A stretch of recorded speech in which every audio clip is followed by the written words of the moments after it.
I have called you this afternoon as co-partners, not only in our committee's proceedings, but as constitutionally empowered workers/servants in the vineyard of constitutional democracy to express our concern and displeasure at the attitude of some MDS and their CEOs towards our invitations to defend the audit queries raised against them in the Auditor General's annual report for the year ended 31st December 2019.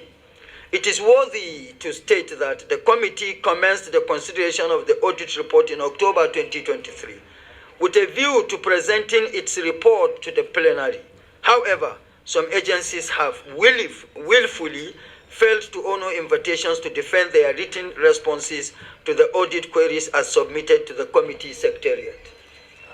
Besides the demand for submission of written responses to audit queries, part of the committee's rules of engagement requires that accounting officers attend the committee's public hearing to respond to questions arising from the analysis of their submissions, which in turn forms a basis for informed decision on the matter by the committee.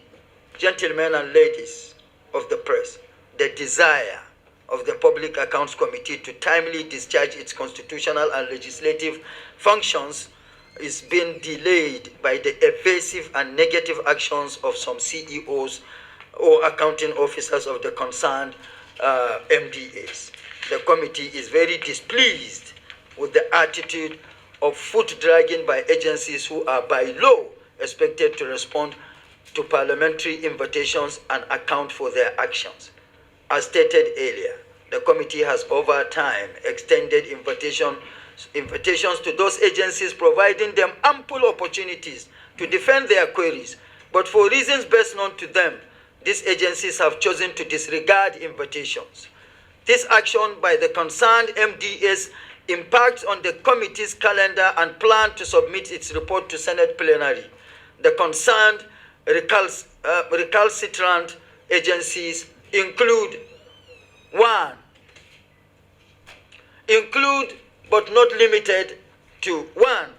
Office of the Accountant General of the Federation. 2. Nigeria Mining Cadastral Office. 3. Federal Inland Revenue Service. 4.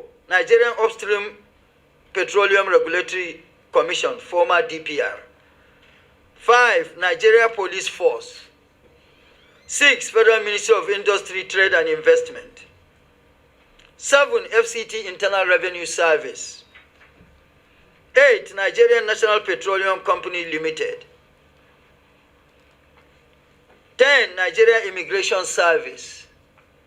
11. Federal Ministry of Women Affairs. 12. Ministry of Defense. 13. Nigeria Communications Satellite Limited, and others.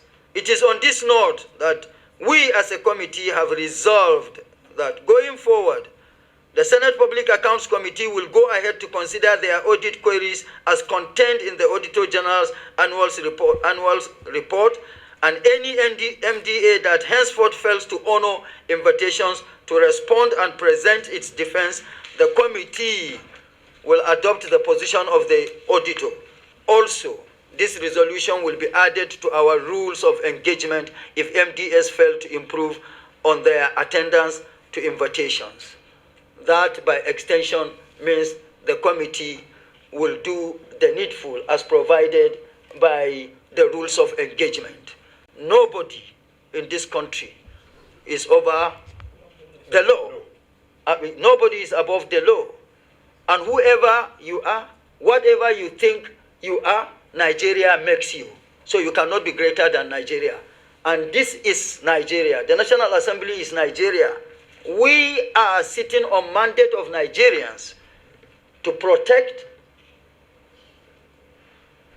their interest for the good of all. So from this point, any MDA that fails to appear, to respond to invitation, to defend the queries as regards to that MDA, we will do the needful. And course, the queries are here. For today, we are not reading the queries of the various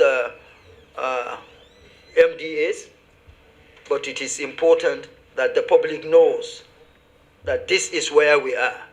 And from this point, we will call the bluff of whoever chief executive that fails to respond.